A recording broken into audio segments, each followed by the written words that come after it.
Isa ka rin ba sa sulit fanatics mula nga dito sa ating pambansang laro, ang basketball? Heto na nga mga chong ang ating updates ngayon sa ating basketball.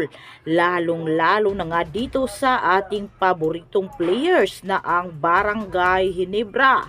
Coach Tim Kun, mayroong matinding pahayag at talaga namang nakakagimbal nga na desisyon sapagkat meron nga itong pakakawalan at papalitan dahil kailangan nga nila ngayon ng isang big man at kapalitan nga nitong si Japit Aguilar. Well mga chong, malapit na ngang makakabalik itong si Jimmy Malonzo at itong si Isaac Go. Ngunit alam naman natin na ang kupo ng Barangay Ginebra ay isa lang talaga ang kanilang mapagkakatiwalaang center. Sa ngayon na ito ngang si Japit Aguilar, habang itong si Troy Rosario naman ay pwede namang maging center position ito at mailagay ito sa posisyon.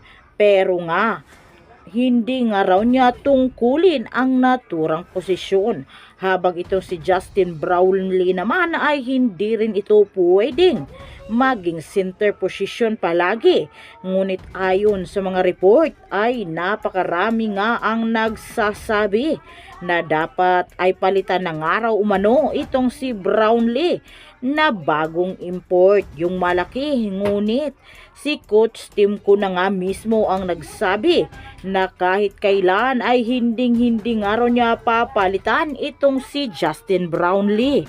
Habang buhay ng araw umanong import itong si Brownlee sa kanya. Kaya naman may nakapag-ulat na desisyon nga itong si Coach Tim Kun sapagkat magbabalik ng araw itong si Jamie Malonzo at ito ngang si Isaac Go.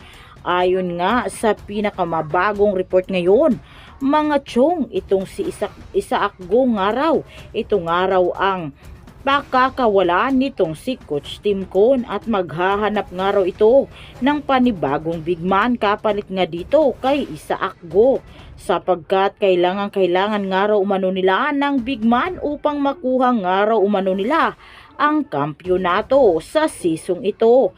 Dagdag pa nitong si Coach Tim Kun, mga chong, kailangan nga daw umano nilang magpapalakas sa taong 2025. Kaya yun mismo ang kanyang desisyon na pakawalan o 80 trade itong si Isaac Go para may makukuha itong big man na di kalibre.